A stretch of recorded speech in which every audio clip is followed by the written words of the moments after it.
Bismillahirrahmanirrahim. Assalamualaikum warahmatullahi wabarakatuh.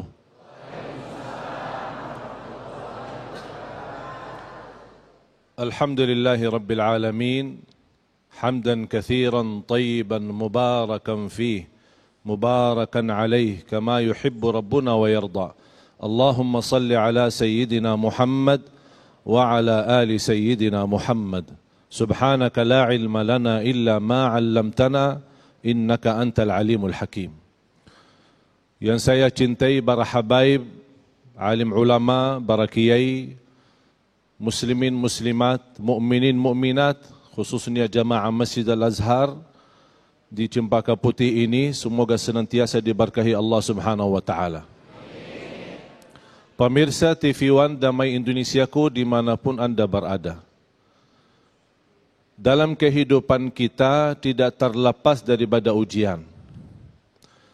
Dan yang dimaksud kata fitnah dalam Al-Quran adalah ujian. Bisa kita diuji menjadi ujian harta, kesehatan, jabatan, kehidupan, pendidikan, kecerdasan. Ini semua bisa menjadi fitnah untuk kita. Bahkan anak kita pun bisa menjadi fitnah. Itu yang dimaksud ujian. Sebagaimana firman Allah Subhanahu wa taala di suratul Munafiqun mulai ayat 9, 11, 9, 10 dan 11. A'udzu billahi minasyaitonir rajim. Ya ayyuhalladzina amanu la tulhikum amwalukum wala auladukum an dzikrillah. وَمَنْ يَفْعَلْ ذَلِكَ فَأُولَئِكَ هُمُ الْخَاسِرُونَ. Allah Subhanahu wa taala mengingatkan kita, hei orang beriman, jangan sekali-kali dilalaikan oleh harta dan anakmu. Dan karena harta dan anakmu itu fitnah. Yang dimaksud fitnah bukan namimah, saling adu domba, bukan. Tapi yang dimaksud fitnah adalah ujian. Huwallazi khalaqal mauta wal hayata liyabluwakum ayyukum ahsanu amala wa huwal azizul ghafur. Allah menciptakan mati dan hidup seperti kata hayat dan maut untuk menuji kalian siapa di antaramu yang sebaik-baik amal. Man amila salihan falinafsih wa man asaa fa'alaiha wa ma rabbuka bidhallamin lil'abid. Barang siapa yang beramal salih, untungnya kembali kepada dirinya sendiri. Barang siapa yang berbuat keburukan dan maksiat, kembali kejahatannya atas dirinya sendiri. Dan Allah tidak pernah menzalimi hambanya sedikit pun. Para jamaah sekalian yang dimuliakan Allah Subhanahu wa taala, dalam kehidupan kita tidak terlepas daripada fitnah, ujian, godaan, hawa nafsu, syahwat, syubhat, pemahaman kita terhadap agama. Bisa sebab kebodohan kita terhadap agama, kejahilan kita terhadap agama, kita bisa terusak fikiran kita, pengaruhi fikiran kita dengan aliran-aliran yang menyesatkan. Ini bisa menjadi juga fitnah. Kelemahan pengetahuan kita terhadap agama, kelemahan kita memahami Al-Quran, kelemahan kita memahami sunnah Nabi Muhammad sallallahu alaihi wasallam, itu sendiri menjadi fitnah. Oleh karena itu ulama menjelaskan, wal ismatu minal fitani huwal ilmu bil kitabi was sunnah. Barang siapa yang ingin dilindungi oleh Allah dari berbagai macam fitnah yang dimaksud ujian, ujian di sisi agama, ujian di hawa nafsu, ujian dalam kehidupan dunia, jagalah pemahaman ilmu Al-Quran dan sunnah Nabi Muhammad sallallahu alaihi wasallam. Jamaah sekalian, jangan ada yang harap hidup di dunia tanpa diuji. Jangan Anda harap hidup di dunia dengan nyaman dan aman. Dunia ini adalah tempat berjuangan. Wad dunya mazra'atul al-akhirah.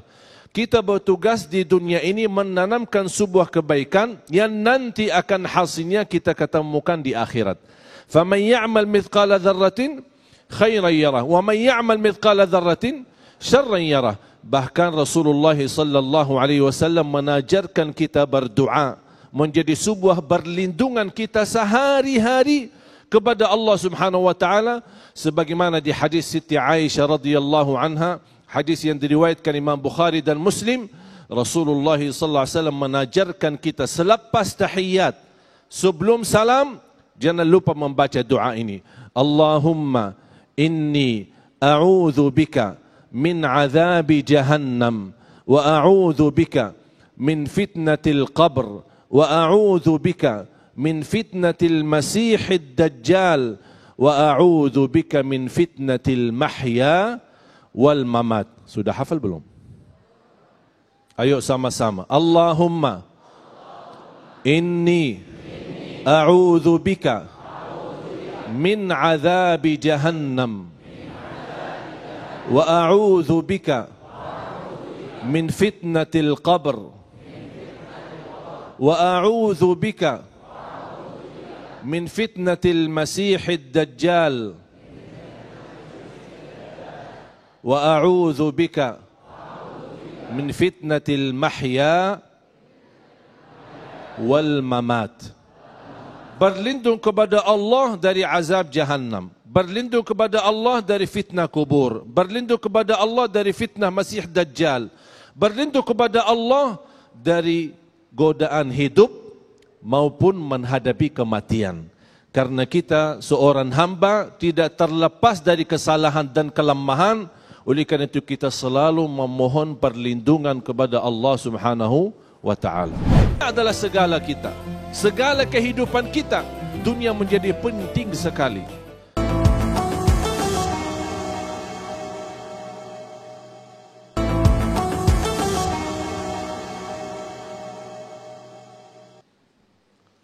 Alhamdulillah, Allahumma salli ala Sayyidina Muhammad wa ala ali Sayyidina Muhammad. Pemirsa TV One Damai Indonesiaku dimanapun berada, semoga senantiasa dilindungi oleh Allah Subhanahu wa taala dari segala keburukan. Jamaah sekalian, Nabi kita Nabi Muhammad sallallahu alaihi wasallam, walaupun nabi yang termulia, manusia yang tersuci, tidak pernah terlepas daripada ujian. Ujian fitnah menunjukkan bagaimana kesabaran Nabi Muhammad sallallahu alaihi wasallam. Pernah ketika wahyu hampir 6 bulan tidak ada arahan dan petunjuk untuk Nabi Muhammad sallallahu alaihi wasallam. Sampai tersebar fitnah, itu menjadi beban di atas hatinya dan perasaan Nabi Muhammad sallallahu alaihi wasallam. Kata kuffar Quraisy, Allah dan Tuhan Muhammad sudah tidak urus lagi Muhammad. Allah tinggalkan Nabi Muhammad. Allah tidak peduli kepada Nabi Muhammad. Begitu juga bayangkan setiap hari Rasulullah sallallahu alaihi wasallam bertemu lingkungan yang bahasanya begitu saja. Kira-kira perasaannya bagaimana? Nabi Muhammad SAW walaupun Nabi yang mulia, tapi manusia punya perasaan. Tapi begitulah ujian menunjukkan bagaimana kekuatan sabar Nabi Muhammad sallallahu alaihi wasallam. Sampai turunnya suratul Duha. A'udzu billahi minasy syaithanir rajim. Bismillahirrahmanirrahim. Wad-duha wal-laili idza saja ma wadda'aka rabbuka wa ma qala. Allah tidak pernah tinggalkanmu. Tapi ini ujian, fitnah bagimu dan bagi lingkungan-lingkungan yang ada di sekitarmu. Ma wadda'aka rabbuka wa ma qala walal akhiratu khairul laka minal ula. Inti dari pesan-pesan yang Allah ingin sampaikan melalui ujian itu, Allah ingatkan kita semua termasuk Nabi Muhammad sallallahu alaihi wasallam agar kita mengutamakan akhirat daripada dunia. Karena dunia tidak terlepas daripada ujian dan fitnah. Bal tu'thiruna al-hayata dunya wal akhiratu khairu wa abqa. Akhirat itu jauh lebih baik dan kekal. Akhirat itu kekal selama-lamanya. Kita sebagai manusia yang berakal sehat harus ketika ditawarkan oleh Allah mau hidup sementara atau mau hidup nikmat selama-lamanya, pasti kita milih yang selama-lamanya. Tapi mengapa manusia dalam kehidupan dunia dan sudah menjadi penyataan di hadapan mata seolah-olah dunia ini adalah segalanya. Menipu, berbohong, mencuri, korupsi, bermacam-macam seolah-olah dengan upaya dan ikhtiar, walaupun salah guna, walaupun dengan cara dosa maksiat, karena kita merasa dunia adalah segala kita, segala kehidupan kita. Dunia menjadi penting sekali. Beda sama orang yang menjadikan akhirat adalah yang terutama dan tujuannya. Dunia ini hanya seperti jalan yang kita akan lewati. Dan dunia ini jamaah sekalian bakal menjadi cerita lalu. InsyaAllah nanti kalau sudah di surga, Allah ingatkan masa lalu kita di dunia. Ingat gak kita waktu sama-sama di Damai Indonesiaku? Ini bakal jadi cerita nanti di surga. Oleh karena itu jamaah sekalian, jangan menjadikan dunia ini bakal hidup, tapi jadikan dunia ini cerita lalu. Cerita lalu hanya tersimpan dalam ingatan kita, tapi bukan menjadi tujuan untuk kehidupan kita. Karena kita punya tujuan yang lebih baik adalah ridha Allah, adalah surga Allah. Dan kita yakini, jazaohum 'inda rabbihim jannatu 'adnin tajri min tahtiha al-anhar khalidina fiha abada. Radiyallahu anhum wa radu an. Jangan anda mengira ketika melihat seorang kafir yang tidak beriman kepada Allah Subhanahu wa taala atau menganggap Allah Subhanahu wa taala memiliki anak atau punya Tuhan selain Allah. Jangan merasa kenapa mereka yang sudah tidak beriman tapi merasa bahagia, bisnisnya makmur, usahanya lancar, keturunannya bahagia, rumahnya mewah. Mengapa Allah Subhanahu wa taala yang mereka begitu kafir tidak percaya kepada Allah tapi kehidupan mereka aman? Justru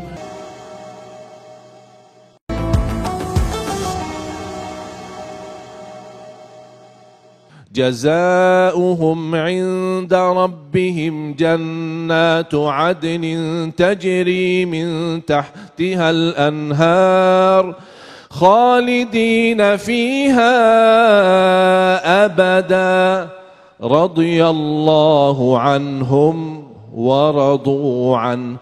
Yang mendapatkan kemuliaan balasan Allah, surga dan kenikmatan-kenikmatan yang kekal, yang abadi. Dan bukan hanya itu saja, tapi mereka mendapatkan keridhaan Allah. Kalau Allah sudah berkata radhiyallahu anhum wa radu an, berarti Allah tidak akan murka kepada kita selama-lamanya. Dan siapa yang berhak mendapatkan keistimewaan ini? Dzalika liman khasyiya rabbah. Itu hanya bagi orang-orang yang benar-benar takut kepada Allah dan dia tahu dunia ini dunia tempat fitnah, dunia tempat ujian, dunia darul bala wa darul ibtila. Kita hanya punya tujuan untuk menunaikan tugas kita di hadapan Allah Subhanahu wa taala dan di hadapan manusia. Hablum minallah dan hablum minan nas. Dan Rasulullah sallallahu alaihi wasallam sudah memberikan kesimpulan.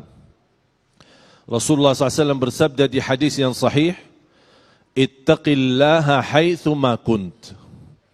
Bertakwalah kepada Allah dimanapun berada. Ini kuncinya. Dimanapun berada, di masjid, di luar masjid, di kantor, dimanapun berada, ingatlah takwa kepada Allah Subhanahu wa taala. Yang kedua, Wa atbi'is sayyi'atal hasanata tamhuha. Setiap kita berlaku maksiat dan dosa, ingat kebesaran Allah, kita menimbulkan rasa malu terhadap Allah, kita segera menutupi dosa maksiat itu yang menjadi terbiasa berlaku manusia dan tidak akan terlepas daripada dosa maksiat. Tapi bukan bersalah kita dosa, yang menjadi bersalah ketika kita dosa tidak berkenan taubat. Itulah kita berlaku baik sesudah berlaku dosa maksiat. Yang ketiga, dan ini kunci menjadi bahagia di dunia, wa khaliqin nasa bi khuluqin hasan, berakhlak yang mulia terhadap seluruh manusia. Kata Rasulullah, manusia di dalam hadis ini berarti muslim, non-muslim, apapun alirannya, apapun pemahamannya, apapun agamanya. Kita sebagai orang muslim yang sejati menjadi contoh baik dan memberi yang terbaik. Bukan untuk mereka dan karena mereka, tapi kita berilaku dan membawa akhlak yang mulia karena Allah. Itulah yang menjadi kunci keselamatan dan kebahagiaan kita. Selalu kita menjaga ikhlas dalam segala aktivitas kita. Lillahi ta'ala. Orang balas baik, orang tidak balas baik, orang sayang kita, orang tidak sayang kita. Kita tidak berduli mencari nilai manusia, yang kita berdulikan mencari nilai Allah subhanahu wa ta'ala. Dan ingat jamaah sekalian, tidak ada orang yang tidak diuji. Jangan anda mengira ketika melihat seorang kafir yang tidak beriman kepada Allah subhanahu wa ta'ala, atau menganggap Allah subhanahu wa ta'ala memiliki anak atau punya Tuhan selain Allah. Jangan merasa kenapa mereka yang sudah tidak beriman tapi merasa bahagia, bisnisnya makmur, usahanya lancar, keturunannya bahagia, rumahnya mewah. Menapa Allah subhanahu wa ta'ala yang mereka begitu kafir, tidak percaya kepada Allah, tapi kehidupan mereka aman? Justru itu tanda keadilan Allah. Karena Allah subhanahu wa ta'ala sebagai Tuhan kita, alhamdulillahi rabbil alamin, Tuhan semesta alam, semua berhak mendapatkan rizkinya, muslim maupun tidak muslim. Tapi yang kelebihan orang muslim yang mendapat rizki, keberkahan yang tidak didapat oleh orang selain yang beriman kepada Allah subhanahu wa ta'ala. Jamaah sekalian, salah satu ikhtiar kita berlindung kepada Allah subhanahu wa ta'ala itulah doa. Kita sebagai orang mukmin tidak boleh berhenti berdoa. Istiqamah atas apapun, dalam kejadian apapun, kita selalu terus berdoa kepada Allah subhanahu wa ta'ala, dalam hal baik maupun dalam hal buruk. Inilah salah satu ikhtiar. Mari kita sama-sama berdoa. Bismillahirrahmanirrahim. Alhamdulillahi rabbil alamin. Allahumma salli ala Sayyidina Muhammad wa ala ali Sayyidina Muhammad. Allahumma inna nas'aluka al-huda wal-tuqa wal-afafa wal-ghina. Ya Allah, berilah kepada kami petunjuk kepada jalan yang lurus. Hidupkanlah kami dalam keadaan iman, wafatkanlah kami dalam keadaan Islam, akhiri hayat kami dengan husnul khatimah. Allahumma inna na'udzu bika min azabi jahannam wa min azabil qabr wa min fitnatil mahya wal mamat wa min syarri fitnatil masihid dajjal. Allahumma inna na'udzu bika min al-hammi wal hazan wa na'udzu bika min al-'ajzi wal kasal wa na'udzu bika min al-jubni wal bukhl wa na'udzu bika min ghalabati ad-dayn wa qahri rijal. Allahumma kfina bihalalika an haramik wa bita'atika an ma'siyatik wa aghnina bifadlika amman siwak. Ya muqallibal qulub, thabbit qulubana ala dinik. Ya Allah yang membolak-balik hati kami, tetapkanlah hati kami atas agamamu. Tetapkanlah hati kami atas agamamu. Tetapkanlah hati kami atas agamamu. Di zaman yang banyak fitnah dan banyak godaan, lindungilah kami ya Allah dari segala bahaya, dari segala keburukan. Berikan kepada kami ya Allah keluarga sakinah wa rahmah, keturunan kami anak yang salih salihah, anak dan cucu penghafal Al-Quran, anak dan cucu penghafal Al-Quran. Birahmatika ya arhamar rahimin. اغفر لنا ولوالدينا ولجميع المسلمين والمسلمات والمؤمنين والمؤمنات al-ahya'i minhum wal amwat. Ya Allah, lindungilah negeri kami ya Allah dari segala bahaya dan keburukan, dan jadikan negeri kami Indonesia ma'mur dalam taat, ma'mur dengan iman, ma'mur dengan taqwa. Jadikan negeri kami ya Allah baldatun tayyibatun wa rabbun ghafur. Rabbana taqabbal minna innaka antas sami'ul alim wa tub alaina innaka antat tawwabur rahim. Rabbana atina fid dunya hasanah wa fil akhirati hasanah wa qina adzaban nar. Wa sallallahu ala sayyidina wa nabiyina Muhammad wa ala alihi wa sahbihi wa baraka wa sallam. Walhamdulillahi rabbil alamin. Subhanakallahumma wa bihamdik ashhadu an la ilaha illa anta astaghfiruka wa atubu ilaik.